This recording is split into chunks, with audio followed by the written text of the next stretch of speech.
Bismillahirrahmanirrahim. Assalamualaikum warahmatullahi wabarakatuh.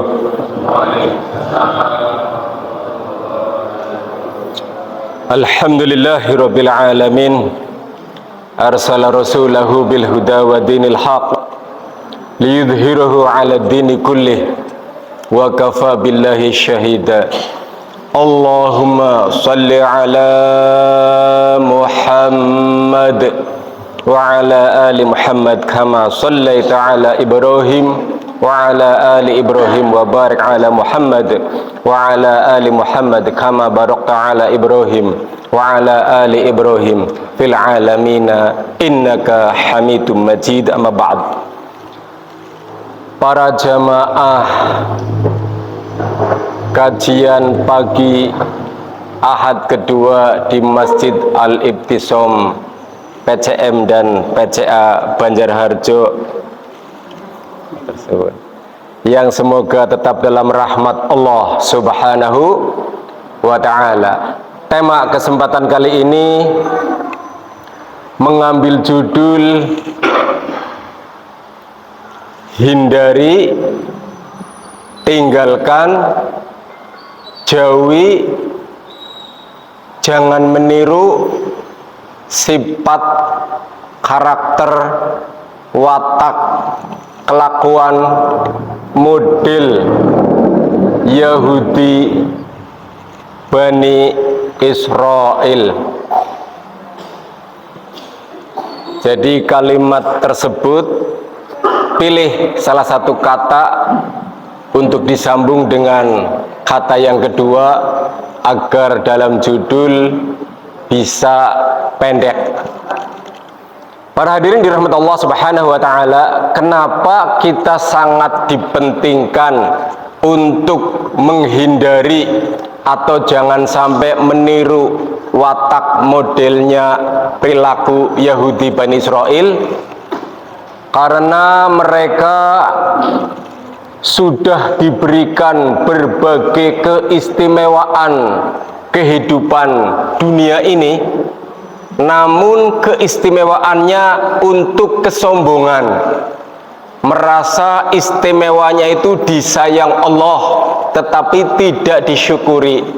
Jadi kalau kita umat Islam cuman GR-GRan, cuman bangga-banggaan, tidak mensyukuri kemuliaan hukum Allah Subhanahu wa ta'ala, jangan-jangan kita sedikit demi sedikit mirip, meniru perilaku Yahudi Bani Israel. Padahal Yahudi Bani Israel dimurkai Allah. Satu sisi dimuliakan, sisi lain dimurkai Allah Subhanahu wa ta'ala. Sehingga kita setiap hari berdoa, baik lewat sholat wajib 5 waktu yang dilaksanakan 17 kali, kita membaca Al-Fatihah ditambah dengan kondisi sholat-sholat sunnah yang lainnya, tetap ada Al-Fatihah. Sampai-sampai sholat mayit, sholat jenazah, masih ada wajibnya membaca Al-Fatihah. Di surat Al-Fatihah diakhiri ghairil maghdubi alaihim waladhdallin. Kita berdoa setiap waktu, minta kepada Allah. Bahkan doa-doa selain sholat, Al-Fatihah dibaca, tapi kita nggak tahu makna, arti, maksud, tujuannya, sehingga kita terus-terusan meniru Yahudi Bani Israel. Naudzubillah, summa naudzubillah min dzalik. Padahal jelas ghairil maghdubi, bukan jalannya orang yang engkau murkai Allah. Para mufasir, para ahli tafsir yang dimurkai Allah pengkhianatan Yahudi Bani Israel. Setelah ghairil maghdubi waladhdallin, dan bukan pula orang-orang yang sesat dibiarkan sesat oleh Allah Subhanahu wa ta'ala karena mengikuti hawa nafsu. kita pun hidup jangan mengikuti hawa nafsu supaya tidak tersesat. Maka harus kita pahami doa ini. Masuk fokus pada materi, kenapa kita harus menghindari, jangan meniru sifat perilaku Yahudi Bani Israel. Surat An-Nisa, suratnya keempat, ayatnya dimulai dari 156 sampai secukupnya waktu. Sekarang tengah 7, berarti insya Allah kurang lebih setengah 8 selesai. Ayat 156 surat An-Nisa. A'udzubillahi minasyaitonirrajim. Bismillahirrahmanirrahim. Wa bikufrihim wa qaulihim ala Maryam buhtanan azima, dan akibat kekufuran, keingkaran mereka Yahudi Bani Israel sehingga ucapan mereka kepada Siti Maryam, menuduh Siti Maryam memiliki dengan tuduhan Yahudi Bani Israel sebagai wanita nakal. Na'udzubillah summa na'udzubillah min dzalik. Kenapa? Mari kita satu persatu, kata demi kata. Wa bikufrihim, asbabul nuzul ayat ini Rasulullah Muhammad SAW sedang menjelaskan sifat-sifat Yahudi Bani Israel. Maka kalau kita menghadapi kecerdasan Yahudi Bani Israel, gampang. Wahyu Allah, mukjizat ayat suci Al-Quran sudah menjawabnya. Kita sudah diberi bocoran ilmu untuk membantah Yahudi Bani Israel. Ucapan mereka Yahudi Bani Israel, wa bikufrihim, dengan kekufuran, keingkaran, pembantahan mereka, wa qaulihim, dan ucapan-ucapan mereka Yahudi Bani Israel ala Maryam, atas Siti Maryam, kepada Bunda Maria kalau bagi di luar muslim. Kalau kita muslim menyebutnya Siti Maryam, sama dengan Bunda Maria.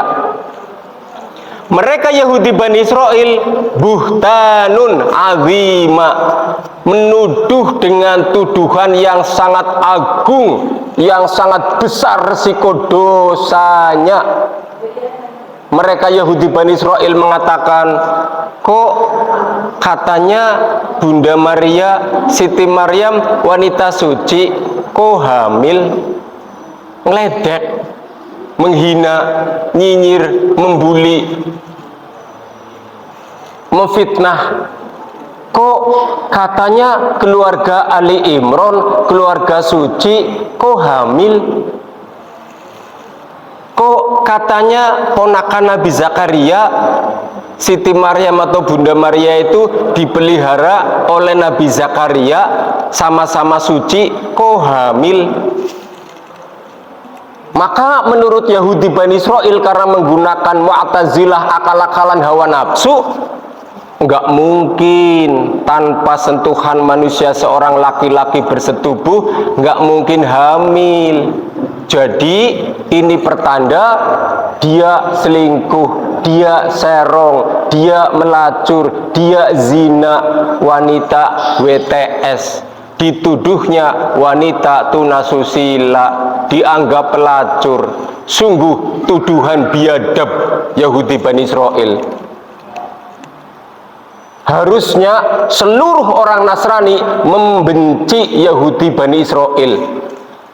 Harusnya semua orang Kristen membenci Yahudi Bani Israel. Kenapa? Karena berani menuduh Bunda Maria merupakan wanita nakal alias dianggap pelacur. Islam menjawab, Islam membela kesucian Bunda Maria. Islam memuliakan kesucian wanita solehah yang disebut dalam bahasa Islam Siti Maryam. Berarti Islam dan Al-Quran yang menjaga, melindungi, membela kesucian Bunda Maria. di luar Islam tidak hebat di dalam membela kesucian Bunda Maria. Kenapa tidak hebat? Berlebihan. Dia wanita suci akhirnya dijadikan sesembahan. Karena berlebihan. Tidak boleh berlebihan. Tetap makhluk Allah, tetap wanita suci, dan tetap dia sebagai manusia yang melahirkan Nabi Isa alaihis salam, yang melahirkan Yesus Kristus menurut mereka. Tetap sifat makhluknya tidak berubah menjadi Tuhan. Kenapa? Karena Nabi Adam aja nggak punya bapak, nggak punya ibu, tetap sampai sekarang tidak ada yang mentuhankan Nabi Adam. Jadi kita harus menggunakan akal sehat, harus menggunakan intelektual tingkat tinggi. Jangan hanya gara-gara tidak punya ayah lalu dianggap anak titisan Tuhan. Tidak, itu namanya tafsir hawa nafsu. Sementara Nabi Adam alaihissalam tidak punya ayah, tidak punya ibu. Tetap Nabi Adam, tetap manusia, tetap makhluk. Para hadirin dirahmati Allah Subhanahu wa taala. Wa qaulihim, dan ucapan mereka Bani Israel, inna, sesungguhnya kami Bani Israel, qatalna, kami telah membunuh Al-Masiha Isa bin Maryam, telah bisa membunuh Nabi Isa Al-Masih, Isa anaknya Maryam. Kalau bahasa mereka, mereka menganggap sudah bisa membunuh Yesus Kristus anaknya Bunda Maria. Lagi-lagi Al-Quran membela Yesus Kristus anaknya Bunda Maria, alias Islam membela Nabi Isa alaihissalam anaknya Siti Maryam. Mereka Yahudi Bani Israel sombong menganggap bisa membunuh Isa anaknya Siti Maryam dengan mengatakan Rasulullah, Rasulnya Allah. Ayat ini para mufasir, para ahli tafsir, baik Ibnu Jarir maupun yang lainnya, beda-beda sedikit bahasanya, tapi inti maksudnya sama.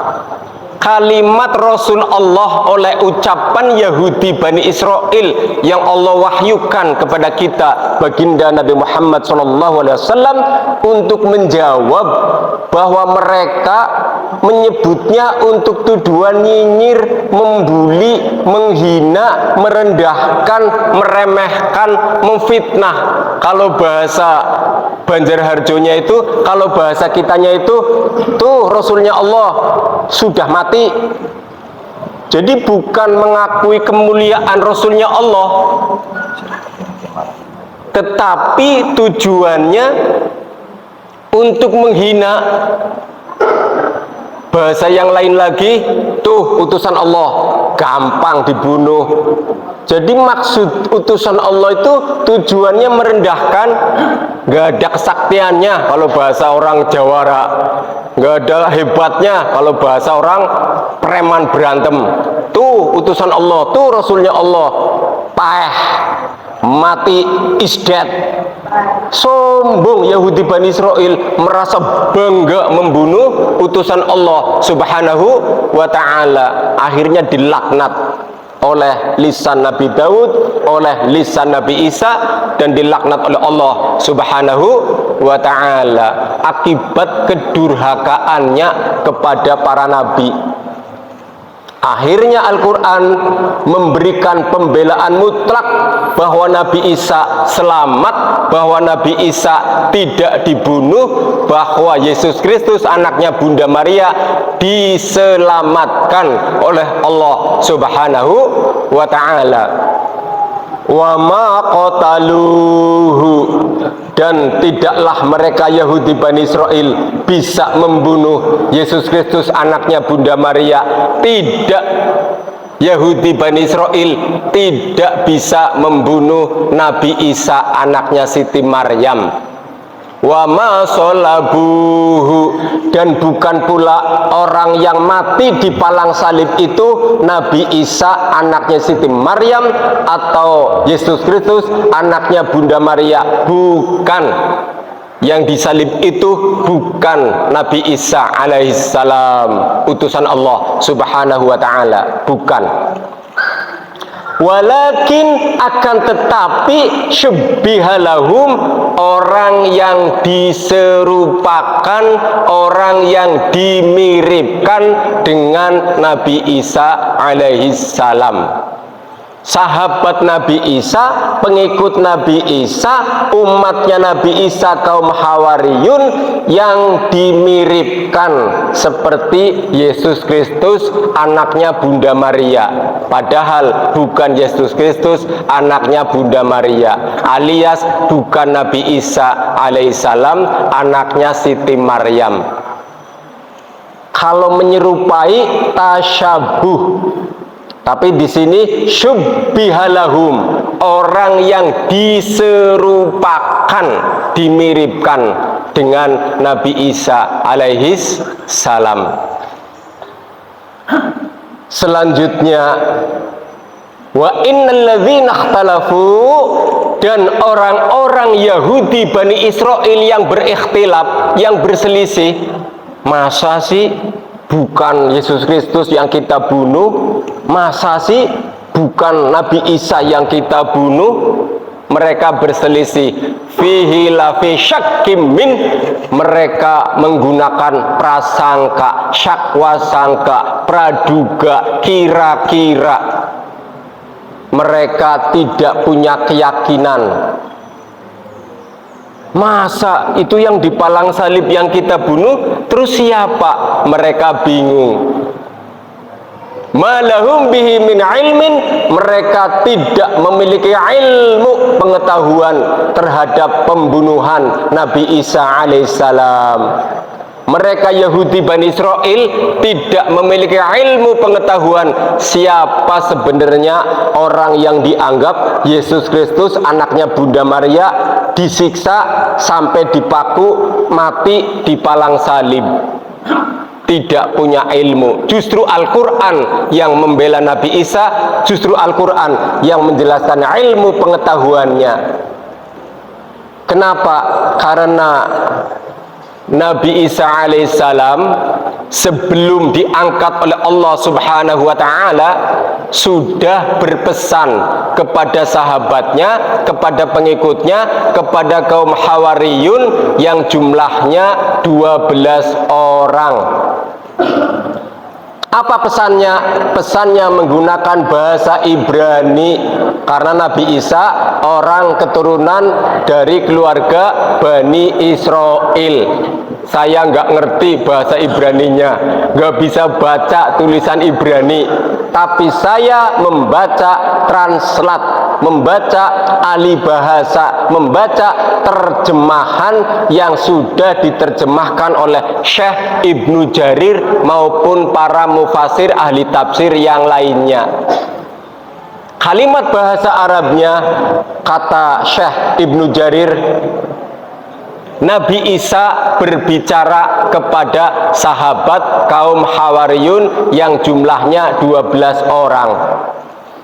Ayyukum yulqa alaihi syabbahi, siapa di antara kalian yang mau dipertemukan oleh Allah subhanahu wa ta'ala, tapi nanti kamu akan mirip saya, akan seperti aku.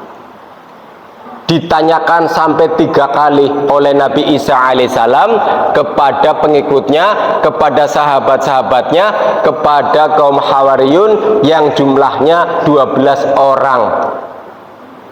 3 kali ditanyakan, disambung kalimat pertanyaannya,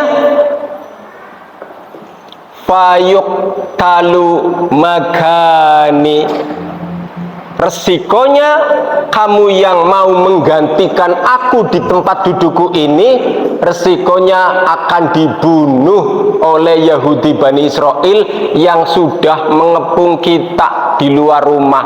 Kejadiannya mirip kisah Nabi Muhammad diganti oleh Imam Ali. Bedanya kalau Rasulullah baginda Nabi Muhammad SAW langsung ngomong, "Hei Ali, tidur, istirahat, gantikan aku di tempat ranjangku." Karena di luar sana kaum musyrikin kafir Mekah sudah mengumpulkan para kepala suku dan utusan-utusan, semua pemuda mewakili geng masing-masing suku Quraisy, suku Arab. Mereka bersatu akan membunuhku. Maka Imam Ali langsung menggantikan posisi tidurnya Rasulullah Muhammad SAW, dan Rasulullah keluar rumah mengambil debu, pasir, keluar pintu dibuka, ditaburkan. Ternyata semua pengepung tidak ada yang melihat Rasulullah keluar. Subhanallah, langsung dilindungi oleh Allah Subhanahu wa taala melalui perlindungan lewat malaikat Jibril. Akhirnya para pengepung tidak melihat. Sedangkan kalau kisah Nabi Isa alaihissalam, Nabi Isa menawarkan kepada 12 orang. Beda berarti. Kalau Rasul nggak menawarkan langsung nyuruh Imam Ali, kalau Nabi Isa menawarkan ke sahabatnya. 12 orang yang ditawarkan, semuanya tidak ada yang menjawab kecuali satu, alias satu orang yang ngacung, yang 11 tidak mau ngacung. Dilanjutkan oleh Nabi Isa alaihissalam, wa huwa rafiqi, siapa yang mau menggantikan dudukku untuk dibunuh oleh Yahudi Bani Israel akan menjadi teman akrabku, akan menjadi orang dekatku. Fil jannati, di dalam surga. Tetap yang jawab cuma satu orang, yang 11 tidak mau ngacung. Maka begitulah kehebatan, kekuatan Allah Subhanahu wa taala untuk membuktikan wahyu mukjizatnya. Para hadirin yang dirahmati Allah Subhanahu wa taala, soal ganti posisi. Kalau kita umpama, tolong siapa yang mau menggantiku posisi kepala desa, camat, bupati, gubernur, jenderal, menteri, pejabat tinggi negara, bahkan presiden. Banyak orang yang pengen ngacung. Sampai sekarang calon presiden yang daftar sudah 3 orang, alias 3 pasang calon presiden dan calon wakil presiden. Karena urusan yang mengenakan, jadi banyak yang siap ganti. Tapi ini Nabi Isa minta ke sahabatnya ganti untuk dibunuh. Siapa yang mau? Pantes yang mau cuma 1 orang. Begitupun waktu Nabi Muhammad mau dibunuh, dikeroyok, langsung menunjuk Imam Ali. Subhanallah. Coba umpama para jawara-jawara Banjarharjo, tolong siapa yang mau menggantikan dudukku ini, nanti pulangnya dikasih transport amplop. Banyak yang mau menggantikan posisi duduk ini. Tapi kalau posisinya seperti Imam Ali atau seperti kisahnya Nabi Isa nyuruh ke sahabatnya, siapa yang mau ganti tempat dudukku, resikonya akan dibunuh. Gak ada yang mau, walaupun jawara gak ada yang mau, karena jawara ya pengen hidup lebih lama, apalagi bukan jagoan, takut mati. Artinya apa? Artinya sebuah perjuangan itu ternyata sangat pahit untuk urusan dunia. Karena surga nanti penuh dengan kenikmatan, penuh dengan kelezatan, penuh dengan kemanisan, penuh dengan kebahagiaan. Betapa hebatnya ujian. maka orang tersebut diserupakan, dimiripkan seperti Nabi Isa alaihi salam. Jadi yang dibunuh, yang disiksa, yang dipaku, yang dipenteng-penteng di palang salib bukan Yesus Kristus anaknya Bunda Maria, alias bukan Nabi Isa anaknya Siti Maryam, melainkan sahabat Nabi Isa yang dibunuh. Karena dijamin surga, akan ketemu dengan Nabi Isa di surganya Allah Subhanahu wa ta'ala. Maka mereka Yahudi Bani Israel tidak putus asa. Mereka dasarnya orang-orang yang punya watak bener-bener, walaupun dalam kejahatan pantang menyerah, pantang mundur, walaupun dalam kesesatan dimurkai Allah, tapi mereka berjiwa kuat. Nggak percaya kalau itu bukan Nabi Isa, kalau itu bukan Yesus Kristus, siapa lagi? Coba buktikan. Kumpulkan orang yang ditangkap. Yang ditangkap jumlahnya 11, 12 dengan yang dibunuh di palang salib. Mereka mulai berpikir, loh, harusnya kan 13. Yang satu Nabi Isa atau Yesus Kristus, yang 12 pengikutnya. Kenapa yang satu dibunuh mati, yang lain saksinya masih ada 11? Iya ya, kemana ya? Cari di dalam. Gak ada. Di kolong ranjang gak ada. Di lemari, barangkali ngumpet di lemari, gak ada. Di bawah keramik, kalau sekarang kan musim keramik, kalau dulu nggak ada keramik, bongkar, barangkali ada kuburan. Untuk ngumpet lubang, ditutupi karpet umpamanya zaman sekarang, nggak ada. Dilihat di plafon, nggak ada yang rusak. Yahudi Bani Israel masih nggak percaya. Nggak mungkin ada makhluk bisa menghilang, kata 11 saksi yang masih hidup, karena satunya sudah mati. Katanya Nabi Isa diangkat Allah ke langit, kok nggak ada yang rusak plafon, gentengnya, atapnya. Jadi mereka menggunakan akal itu untuk tidak beriman kepada kemukjizatan, kepada wahyu Allah. Sungguh mentuhankan akal, mirip ateis, tidak percaya adanya kehebatan Allah Subhanahu wa ta'ala.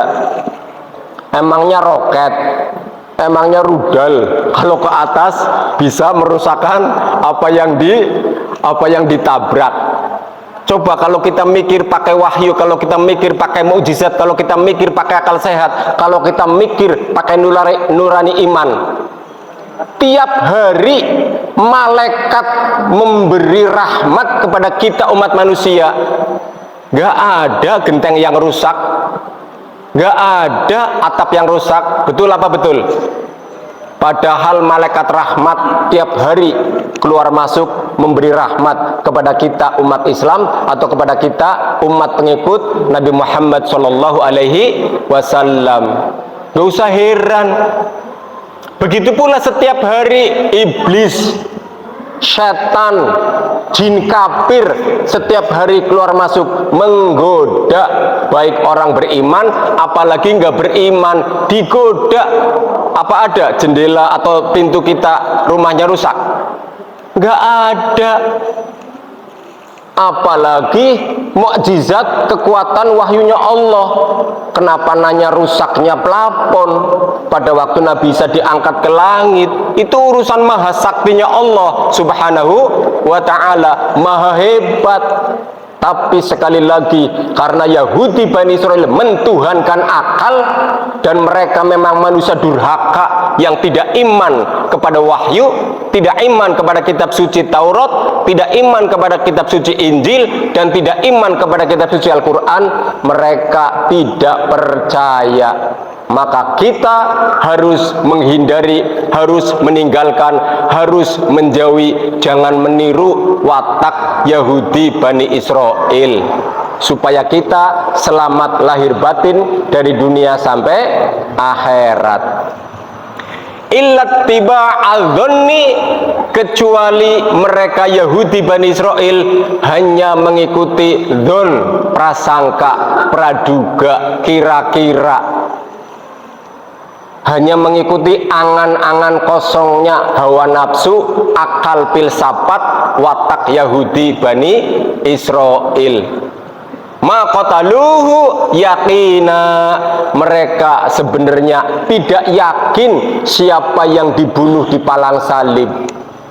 Yahudi Bani Israel nggak yakin. 11 saksi sahabat juga memberikan ilmu tafsir bahwa Nabi Isa alaihissalam sudah diangkat Allah subhanahu wa ta'ala ke langit.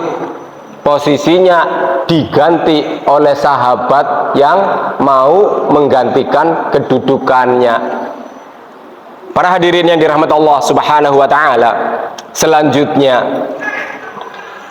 barrafa'ahullah, bahkan Allah subhanahu wa ta'ala, ini ayat sedang menggambarkan langsung urusan Allah. Barrafa'ahullahu ilaih, bahkan langsung huruf tasdid, langsung urusan Tuhan, urusan Allah subhanahu wa ta'ala yang mengangkat Nabi Isa alaihissalam ke sisinya, ke hadiratnya maupun ke langit. Tidak melalui malaikat Jibril lagi, tidak melalui bantuan makhluk lagi, langsung urusan Allah yang maha sakti, yang maha hebat, yang maha segala kehebatan, kemuliaan, mukjizat wahyunya, tidak bisa diakal-akal. Kalau soal urusan wahyu, kalau soal urusan mukjizat, kalau soal urusan kehebatan, tidak bisa diakal oleh akal kecerdasan manusia, kecuali syariat. Kalau syariat semuanya bisa masuk akal. Tapi kalau urusan di luar syariat, yaitu mukjizat, yaitu wahyu, yaitu nilai-nilai tauhid kepada Allah subhanahu wa ta'ala, itu sifatnya iman, sifatnya keyakinan, bahwa diberikan berbagai macam contoh, diberikan berbagai macam kejadian, diberikan berbagai macam alam semesta menggambarkan manusia, para nabi, dari Nabi Adam alaihissalam sampai Nabi Muhammad, sudah lengkap contoh orang bertakwa, sudah lengkap contoh orang soleh, sudah lengkap contoh orang beriman, sudah lengkap contoh orang benar.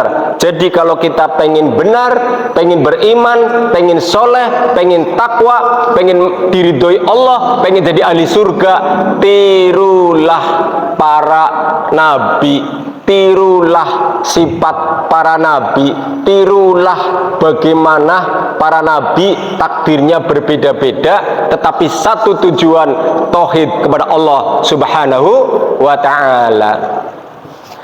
Wa kana Allah, dan adapun Allah subhanahu wa ta'ala azizan, maha perkasa. Allah subhanahu wa ta'ala maha perkasa dan maha hakim, maha bijaksana. Jadi kehebatan Allah tidak bisa kita akal-akali. Urusan Allah subhanahu wa ta'ala. Yang penting kita umat Islam, umat yang wajib iman kepada kitab suci. Dulu Taurat betul, dulu Injil betul, sekarang Al-Quran membenarkan kejadian Nabi Isa alaihissalam, anaknya Siti Maryam, alias kitab suci Al-Quran membenarkan keselamatan Yesus Kristus, anaknya Bunda Maria, tidak dibunuh Yahudi Bani Israel.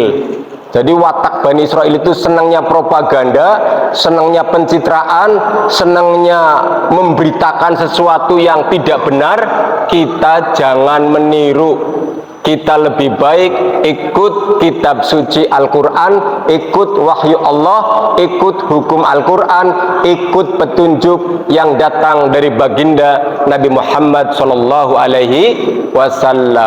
Kita lebih baik tunduk taat patuh pada syariat yang telah diridhoi Allah, yaitu syariat Islam yang telah dicontohkan melalui sifat, perilaku, watak, dan perbuatan yang perlu kita contoh dari baginda Nabi Muhammad sallallahu alaihi wasallam. Sehingga iman kita kalau benar, walaupun lemah, walaupun rapuh, walaupun kurang, walaupun sedikit, walaupun gak sempurna, asalkan benar, resiko di hari kiamat mendapat syafaat Nabi Muhammad Shallallahu Alaihi Wasallam.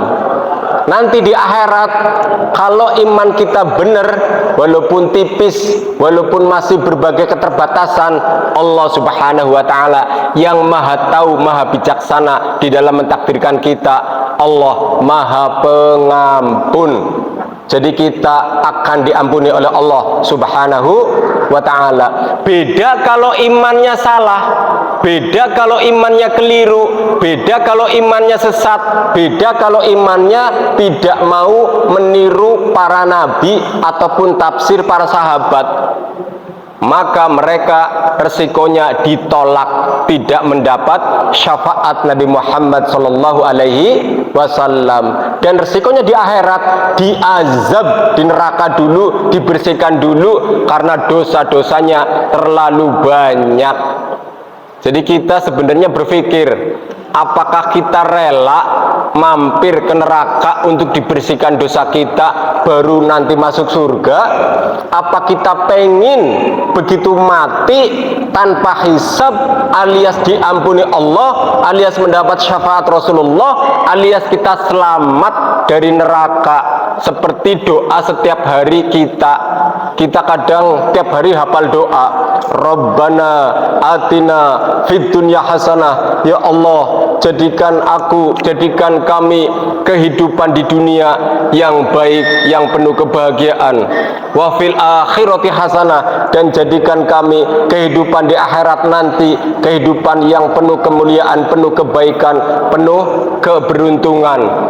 Wa qina adzabannar, dijauhkan dari neraka, dihindarkan dari neraka, diselamatkan dari neraka. Ini doa setiap hari. Kalau kita imannya benar, kita akan selamat, nggak mampir ke neraka. Kenapa nggak mampir ke neraka? Dosa kita sudah dihapus oleh Allah Subhanahu wa Ta'ala. Dosa kita, kekurangan kita, kelemahan kita, berbagai keterbatasan kita sudah ditutup oleh pengampunan syafaat baginda Nabi Muhammad Sallallahu Alaihi Wasallam. Jadi kita itu yang penting imannya benar. Jangan sampai iman kita menolak hukum Quran. Jangan sampai iman kita menolak syarat Islam. Jangan sampai iman kita meremehkan dari titah baginda Nabi Muhammad Sallallahu Alaihi Wasallam. Jangan sampai iman kita sudah benar tapi sombong, menganggap selain kelompok kita salah semua. Itu namanya sombong. Gak boleh. Yahudi gara-gara dimurkai Allah, di samping mengkhianati ilmu, sombongnya luar biasa. Jadi kita jangan mengkhianati ilmu dan kita jangan sombong, supaya kita sesama muslim saling mendoakan, saling merendah diri, saling memuliakan, saling berbaik sangka, agar sesama saudara kaum muslimin sama-sama mendapat petunjuk, sama-sama dikuatkan melaksanakan petunjuk, dan sama-sama mendapatkan ampunan dari Allah Subhanahu wa Ta'ala. Adapun kalau sedang menjelaskan suatu dalil, kita posisinya khawatir salah dan saudara muslim yang lainnya khawatir salah, itu penjelasan hukum supaya kita selamat. Setelah itu kita nggak boleh menghina mereka. Setelah itu kita nggak boleh meremehkan saudara muslim yang lainnya. Jadi sebatas supaya kita hati-hati, jangan mudah menganggap nggak apa-apa, yang penting Islam cukup la ilaha illallah, nggak sholat nggak apa-apa. Awas, hati-hati, perlu dijelaskan. Bahaya meninggalkan sholat, kafir. Bahaya meninggalkan sholat, musyrik. Bahaya meninggalkan sholat, akidah hawa nafsu. Walaupun nanti kalau ketemu orang yang nggak sholat, kita nggak boleh, hei kafir, nggak boleh, hei musyrik, nggak boleh, ya, hei munafik, nggak boleh. Tapi kalau sedang menjelaskan hukum, wajib, harus, boleh, supaya kita semakin hati-hati, jangan meremehkan kepentingan Islam. Yang tidak bolehnya itu dalam interaksi, kita nggak boleh terlalu kaku, terlalu saklek. Kalau bisa kita memberi nasihat, kalau bisa kita menolong, kalau bisa kita memberi masukan, kalau bisa mereka diajak sadar, kalau bisa mereka diajak insyaf, kalau bisa mereka diajak tobat. Kalau nggak bisa, nggak boleh menghina. Laisa minni, bukan kelompokku. Laisa minna, bukan golonganku. Lalu kita putus hubungan, nggak boleh. Selama rukun Islamnya meyakini masih sama, selama rukun imannya masih meyakini sama, amalku amalku, amalmu amalmu. Jangan untuk ponis. Ulama Ahlussunnah wal Jamaah banyak sekali menggambarkan kita dilarang sembarangan memponis saudara muslim. Maka kita perkuat akidah bagus, kita perkuat nilai iman bagus, kita perkuat nilai tauhid bagus, kita perkuat pengajian supaya semakin makmur bagus, kita perkuat berjamaah semakin bagus, kita perkuat silaturahim semakin bagus. Setelah itu jangan mudah menganggap kelompok kami kelompok yang pasti selamat dari Allah, dan kelompok selain kami kelompok yang sesat yang akan dimasukkan ke neraka oleh Allah. Jangan mudah seperti itu, karena urusan petunjuk nanti urusan takdir Allah subhanahu wa ta'ala. Yahudi yang memiliki kehebatan keturunan para nabi, Yahudi yang memiliki kehebatan kitab sucinya banyak, Yahudi yang memiliki kehebatan mereka orang-orang yang dimuliakan Allah di awalnya, Yahudi yang di dunianya paling cerdas sebelum para pemimpin Islam menguasai kecerdasannya, Yahudi ekonominya menguasai dunia, Yahudi strateginya menguasai dunia sebelum Islam mengalahkannya. Ternyata gara-gara sombong Allah jungkir balikan menjadi manusia yang dilaknat, yang dimurkai Allah subhanahu wa ta'ala. Sungguh ironi, sungguh terbalik, sungguh rugi. Na'udzubillah summa na'udzubillah min dzalik. Tetapi jangan menghina saudara muslim yang belum kenal kemuliaan Islam. Memang kadang ada orang yang bebal, ada orang yang jumud, ada orang yang mempertahankan adat, budaya, tradisi, pendapat masa lalu. Memang kita itu lagi diuji. Sabar apa kita menghadapi saudara muslim yang seperti itu? Bukankah Allah telah mentakdirkan Nabi Nuh alaihissalam dakwahnya lama banget, capek kalau untuk ukuran kita 950 tahun. Kita baru 10 tahun menghadapi saudara muslim sudah langsung laisa minni, laisa minna. Nggak ada apa-apanya dibanding umatnya Nabi Nuh. Pengikutnya Nabi Nuh sedikit. Jadi kita harus meningkatkan kesabaran. Yang kedua, kalau Nabi Nuh hidup di zaman sekarang menghadapi bulian, menghadapi nyinyiran, ngapain ngaku Nabi, dakwah lama capek 950 tahun, anak sendiri Kan'an gak iman, anak sendiri Kan'an menolak, anak sendiri Kan'an tidak mau mengikuti ayahnya yang seorang nabi. Coba, untung itu urusan takdir zaman Nabi Nuh. Kaum yang durhaka dihabiskan semua, ditenggelamkan semua, termasukkan anak-anaknya. Akhirnya nggak ada masyarakat yang membuli. Maka kita pun dituntut kesabaran. Namanya dakwah tidak dihitung sebulan 2 bulan, tidak dihitung setahun 2 tahun, harus banyak pengikutnya. Tidak. Supaya kita ikhlas, supaya kita melatih sabar, supaya kita melatih ketergantungan itu hanya kepada Allah Subhanahu wa ta'ala, sebagai bukti akidah kuat, sebagai bukti tauhidnya mantap, sebagai bukti imannya kokoh.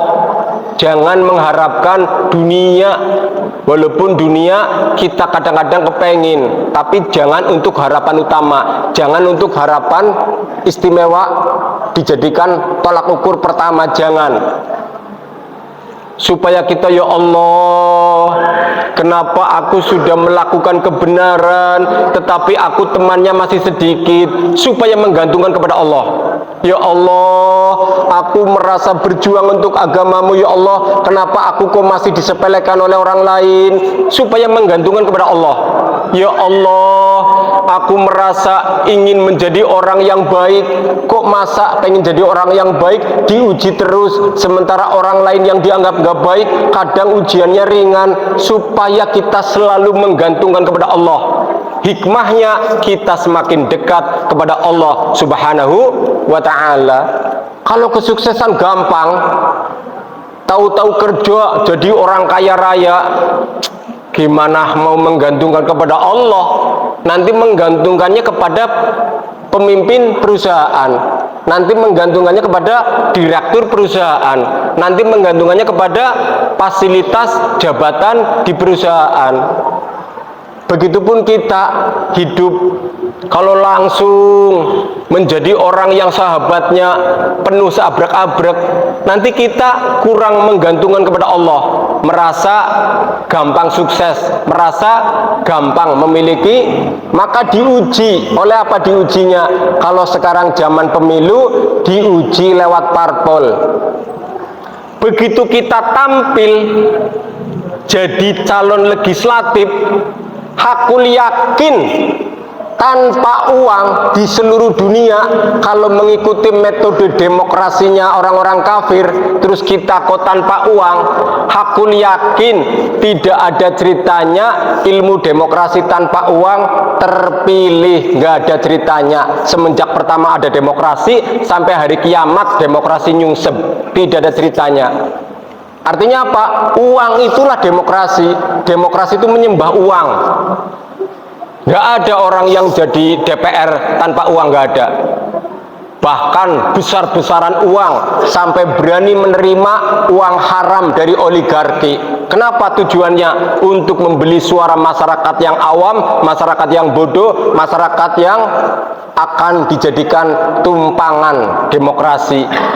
Setelah jadi undang-undangnya untuk membela oligarki, tidak untuk membela rakyat. Kenapa? Karena dia dimodali oleh oligarki. Dengan pencalegan, Allah mentakdirkan kita secara akidah, secara iman, secara tauhid, kalau tanpa uang, itulah asli suara. Umpama saya nyaleg, suaranya 10, itulah bukti temanku itu 10 tanpa uang memilih saya, itulah bukti. Yang lainnya berarti akidah uang, bukan akidah saudara muslim. Karena iman bukan akidah saudara muslim, karena takwa bukan akidah saudara muslim, karena ingin memperjuangkan keadilan maupun kebenaran di sisi Allah Subhanahu wa ta'ala. Begitupun kalau suaranya sekian ribu, itulah bukti. Kalau mengeluarkan uang yang normal, karena sekarang lagi ada pencalegan, uang yang normal itu satu, untuk membuat baliho, itu uang normal. Kedua, untuk membuat tim sukses, itu normal. Kenapa? Katakanlah untuk minum, katakanlah untuk snack, katakanlah pertemuan membentuk tim sukses itu untuk makan bareng. Masa kita kumpulan setelah membuat tim, strateginya dipakai, terus kita medan, nggak boleh. terus kita makan bareng nggak boleh, itu normal. Tapi manakala abnormal, orang kok nanti harus dibayar 50.000 dalam amplop, harus dibayar 100.000 dalam amplop, baik besar maupun kecilnya lagi dalam amplop, itu sudah abnormal. Berarti memilih bukan karena iman, memilih bukan karena akidah, memilih bukan karena tauhid, memilih bukan karena mengharap ridho Allah Subhanahu wa ta'ala. Maka jumlah jutaan orang pemilih dan jumlah ribuan, puluhan ribu caleg di seluruh Indonesia rata-rata tidak beriman untuk urusan caleg. Kalau urusan sholat beriman monggo, urusan puasa beriman monggo, urusan lainnya beriman monggo. Tapi saya lagi cerita untuk urusan caleg. Kalau uangnya untuk tujuan suap, untuk tujuan nyodok, untuk tujuan membeli suara, jelas yang menyuap dan yang disuap sama-sama diancam neraka. Gara-gara 50.000 neraka, gara-gara 100.000 neraka. Bodoh orang seperti itu. Tapi ngakunya, saya orang pinter kok, saya sarjana, saya orang pinter kok tokoh masyarakat, saya orang pinter kok ustadz, saya orang pinter kok santri, saya orang pinter kok pelajar. Itu menutupi diri. Padahal Allah tidak akan pernah ditipu oleh kepandaian kita berdiplomasi. Gak bakal Allah bisa dibohongi oleh permainan manusia makhluknya. Para hadirin yang dirahmati Allah Subhanahu wa ta'ala, kesimpulan terakhir. Satu, Yahudi Bani Israel merasa bisa membunuh Tuhannya orang Kristen, dan orang Kristen meyakini Tuhannya dibunuh oleh tafsirnya Yahudi. Tapi heran, kenapa mereka bisa bersatu di dunia globalisasi, di PBB internasional. Coba kalau kita pakai akal sehat, kita pakai nalar yang jujur, Tuhan kita dibunuh oleh kelompok lain. Pantaskah kita bekerja sama dengan kelompok pembunuh Tuhan kita? Ayo, gimana? Tidak mau, tidak pantas. Contoh yang gampang, keluarga kita ada yang bunuh. Apakah pembunuh keluarga kita jadikan orang CS? Jadikan teman akrab? Ayo, pengen enggak? Enggak masuk akal. Maka mereka Yahudi membunuh Tuhannya orang Nasrani. Heran, orang Nasrani kok mau membela Yahudi, bukannya membela Islam, kok membela Yahudi. Na'udzubillah, summa na'udzubillah min dzalik. Yang kedua, sudah tahu tafsirnya dari pengikut Nabi Isa alaihissalam yang masih hidup ada 11 orang. Yang satunya sudah dibunuh di palang salib mati, dan 11 orang ini menyaksikan itu bukan Yesus Kristus anak Bunda Maria, itu bukan Tuhan, itu bukan Nabi Isa alaihissalam anaknya Siti Maryam, tapi sahabat kami yang diserupakan seperti Nabi Isa. Kenapa orang Nasrani masih mengikuti tafsir Yahudi, menyembah patung di palang salib, menganggap itulah Yesus Kristus anak Tuhan yang dibunuh? Heran, kok menggunakan tafsir Yahudi yang merupakan musuh, tidak menggunakan tafsir 11 sahabatnya Nabi Isa. Jadi kita pun sama umat Islam, gunakanlah tafsir para sahabat, jangan menggunakan tafsir adat, jangan menggunakan tafsir budaya, jangan menggunakan tafsir tradisi, jangan menggunakan tafsir pendapat hawa nafsu. Tapi kalau cerita tauhid, akidah, iman dan perjuangan Islam, pakai tafsir sahabat biar tidak sesat. Yang ketiga, para pejuang di seluruh dunia, dari Nabi yang sudah menghadapi umatnya, baik Nabi Nuh, kalau Nabi Adam kan belum menghadapi umat, Nabi Adam menghadapinya anak cucu.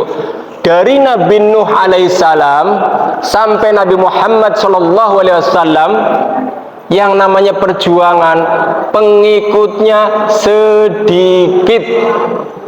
Nabi siapa yang pengikutnya banyak? Buktikan, mana dalilnya? Semua nabi, dari Nabi Nuh yang sudah menghadapi keluarga lain sampai Nabi Muhammad, pengikutnya lebih sedikit daripada orang yang tidak mengikutinya. Nabi yang diberi kemenangan hanya 3 nabi. Pertama, Nabi Dawud. Kenapa pengikutnya banyak? Setelah serba menang, setelah serba hebat, setelah serba bisa mengalahkan siapa saja suku yang dihadapi, maka baru semakin banyak umatnya. Dulunya ya sedikit, padahal Nabi, tapi diberi kemenangan, perang, gak pernah kalah. Nabi Sulaiman, padahal Nabi, tapi Allah mentakdirkan Ratu Bilqis punya jenderal, punya pejabat, punya menteri, punya pasukan yang lebih hebat dari pasukannya Sulaiman. Pada waktu belum ada diplomasi, sampai-sampai berani mengancam mau menyerang Nabi Sulaiman. Setelah dibuktikan diplomasi, kirim hadiah ke Nabi Sulaiman, barulah ketahuan Nabi Sulaiman tidak butuh upeti. Begitupun diundang lewat surat Sulaiman, Ratu Balqis menyadari, oh undangannya atas nama Allah, bukan undangan atas nama raja. Berarti Nabi Sulaiman utusan Allah. Begitu datang ke istana Sulaiman, barulah Ratu Balqis total menyerah. Nabi Sulaiman hebat, menundukkan Ratu Balqis tanpa peperangan. Dulunya pengikutnya sedikit dibanding bangsa yang dipimpin Ratu Balqis. Yang ketiga, Nabi Muhammad pengikutnya sedikit karena sering menang perang, sering menang jihad, sering menang ekspansi menundukkan berbagai suku, maka di Madinah mulai banyak pengikutnya. Kenapa banyak pengikutnya? Karena menang. Jadi ternyata pejuang kebenaran itu jumlahnya sedikit. Maka Nabi Isa pengikutnya hanya 12 orang. Yang masing-masing desa, masing-masing kota tidak mau mengikuti ajakan Nabi Isa alaihissalam, tidak mau mengikuti ajaran Injil. Paham ya? Jadi memperjuangkan kebenaran tujuannya ridho Allah, surga, walaupun temennya sedikit. Jangan berpikir banyaknya manusia, karena bukan sunnah para nabi. Jadi kalau kita meyakini kebenaran Quran, meyakini kebenaran syariat, meyakini hukum Allah, sampai mati pertahankan walaupun temannya sedikit. Karena itu sunnah semua para nabi Allah, para utusan Allah, para rasulnya Allah subhanahu wa ta'ala. Yang terakhir, kalau sudah tahu Yahudi Nasrani beda agama bisa bersatu, Yahudi Nasrani beda Tuhan bisa bersatu, Yahudi Nasrani beda kitab suci bisa bersatu, Yahudi Nasrani beda nabi bisa bersatu. Kita umat Islam sangat mengherankan kesimpulan terakhir ini. Tuhannya satu, sama-sama Allah subhanahu wa ta'ala. Nabinya satu, sama-sama baginda Nabi Muhammad sallallahu alaihi wasallam. Kitab sucinya satu, sama-sama kitab suci Al-Quran.